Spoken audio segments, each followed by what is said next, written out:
Steelwool Studios just officially announced the release date for FNAF Security Breach Ruin and a bunch of details about the game. In this blog post, they went into actually pretty good detail about what we're getting in the game. Let's just analyze it, read it, get into it. Here we go. Make sure to subscribe and like the video if you like it. And I never really say that. Subscribe for FNAF stuff. I only talk about FNAF on this channel. It's called FNAF for a reason. So the first thing that I wanted to touch on is this little teaser image that came with this release date announcement, and it has all of our friends on the poster. It has Roxy, who is barely kind of a thing anymore. We also see the daycare attendant over here with the little red eye. We also see Monty with a red eye, but we see Chica without the red eye. I don't know why that is. There's probably not lore significance. Obviously, Roxy doesn't have a red eye because she doesn't have eyes. I don't know where we are. This might be the main atrium. It would be really cool if the main atrium's like ceiling was completely broken and we could just see the night sky above us. I think that would be super cool. But yeah, just a little teaser that came with Ruin. Nothing really to say about it except for that. Let's move on to the blog post. So first of all, Five Nights at Freddy's Security Breach Ruin is coming out July 25th. They said it was coming out July. They didn't lie. It is towards the end of July, but it's still July, okay? And if you're watching this video the day I release it, that is only 11 days from now.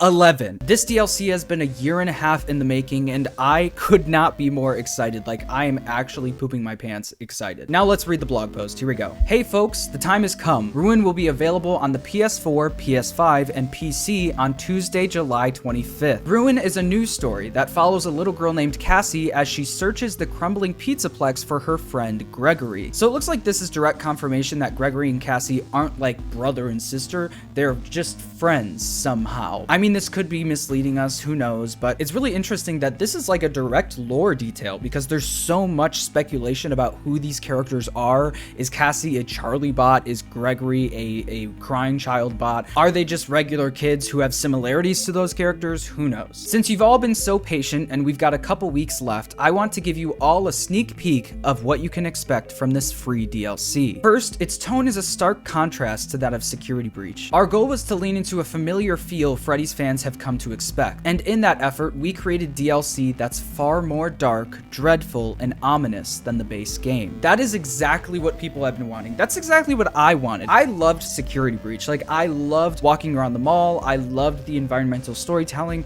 but you gotta be honest, it wasn't too scary. I remember on the FNAF livestream I did for Game Theory last year, I said Security Breach was kind of the FNAF 3 of the newest era, and the DLC would be the FNAF 4, as in the FNAF 3 jump scare and the game in general wasn't as scary as people wanted. So then Scott made FNAF 4, which is super scary and has really good jump scares. And it looks like that's kind of happening now. They saw Security Breach wasn't that scary. It was a really fun game, but it wasn't scary. People wanted to see more of the daycare attendant part where the lights are all turned off and something's chasing after you in the dark. I always thought to myself that the pizzaplex would be a lot more scarier if you just turned all the lights off. And it looks like they're doing that for this DLC, which I'm excited for. Additionally, given the dilapidated state of the pizzaplex, it's claustrophobic and littered with the ambiance that naturally and unnaturally comes from an abandoned building. This sentence gives us a lot, actually. It confirms that the pizzaplex is abandoned, which is something we could have guessed, but it also confirms that there's natural damage to what happens to abandoned buildings, but there's also unnatural damage, which means someone, a third party, is coming in and destroying things even more. Whether that's Fazbear Entertainment trying to take everything they can and resell it for more money, or that's the animatronics themselves that are still trapped in the pizzaplex destroying everything for no reason. Or it could be Vanny just destroying everything, spray painting everything, who knows. I think it'd be really cool to see like a ruined version of Vanny, but that depends on what ending is actually canon in Security Breach. But yeah, it looks like the damage we see in the teasers for Security Breach isn't just natural damage, it is people and things destroying the pizzaplex more than it naturally would as an abandoned building. There aren't a bunch of massive, well-lit areas where you can see and avoid a threat in the distance. In addition to the tonal shift, we've also moved away from the hide and seek gameplay of the base game. So it looks like we're no longer going to be hiding in hiding spots, and honestly that was probably the weakest part of Security Breach. After you got the Phaser Blaster and the Phaz Cam, the hiding spots kind of became irrelevant. You didn't really need them anymore. Especially the Phaz Cam was really OP, so it's interesting to see and kind of nice to see that they were like, we understand that this was kind of the weakest part of Security Breach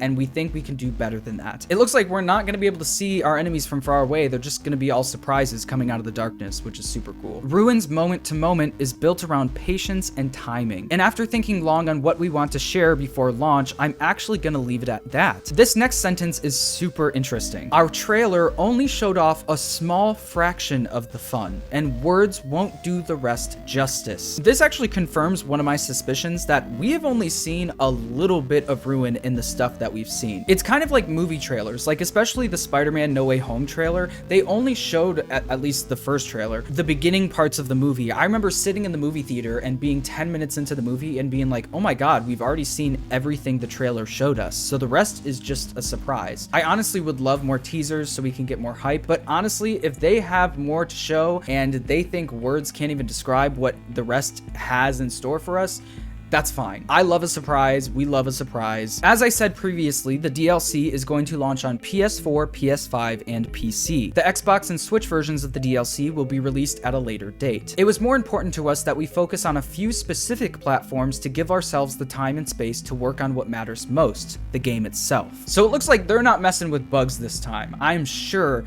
that this game is going to be way more tight than Security Breach. There's going to be way less bugs. I applaud them for that. I think they really have learned from Security Breach. Security Breach was the biggest game and most ambitious game Steelbowl has ever made, and I think we should give them time to grow and learn from that. And for being a first fully free roam game from a small studio, I think they nailed it. Especially the environments and stuff. I think Security Breach is a beautiful game and I had a ton of fun with it. So if we're only going up from Security Breach, I can't imagine what Ruin has in store for us. Don't get your hopes up too much. I don't want to like hype you up too much so you can be disappointed, but I think Ruin will definitely be a more solid game. And I also think it'll be more linear. It won't be as free roam as Security Breach was. We won't be able to go to every single place in the Pizzaplex like in Security Breach. We won't even be able to see all of the places we probably go into. And I think that's okay. I think that'll make for a more solid gameplay experience with less bugs on launch. I cannot overstate how much the team here appreciates the patience you've shown us as we've built a game that's nearly 100% new content. I've said it before and I'll repeat it forever. Without all of you, we can't do what we love. So from the bottom of our hearts, thank you for helping us make our games what they are today. This is a massive year for FNAF, so expect to hear more from us in the near future about our upcoming plans. So it looks like that's a little hint towards Help Wanted 2, but maybe more FNAF games in the future? Hopefully a Fredbear's Family Diner game. I would die. But yeah, this game is also going to be nearly 100% new content, which is wild. I'm expecting brand new areas. I'm expecting lore. Please give us answers. I am begging you, Steelbowl Studios and Scott. Thank you. But yeah, the sentence about how we've only seen a fraction of what is in store is super interesting. And I have a suspicion that we might be going to the sister location bunker, but I'm just gonna keep that to myself and not hype you up too much. I'm just gonna put it out there. Mike's room is in the mall. This game seems to be heavily connected to sister location, and we got the wired thing that's also in the Help Wanted 2 trailer that's in the sister location elevator. I don't know. Just throwing it out there, not saying it's gonna happen at all. I would not be surprised if it didn't happen. Anyways, I'm super excited for the DLC. I hope you are too. Let me know in the comments what you think, and I'll see you in the next one. Bye-bye.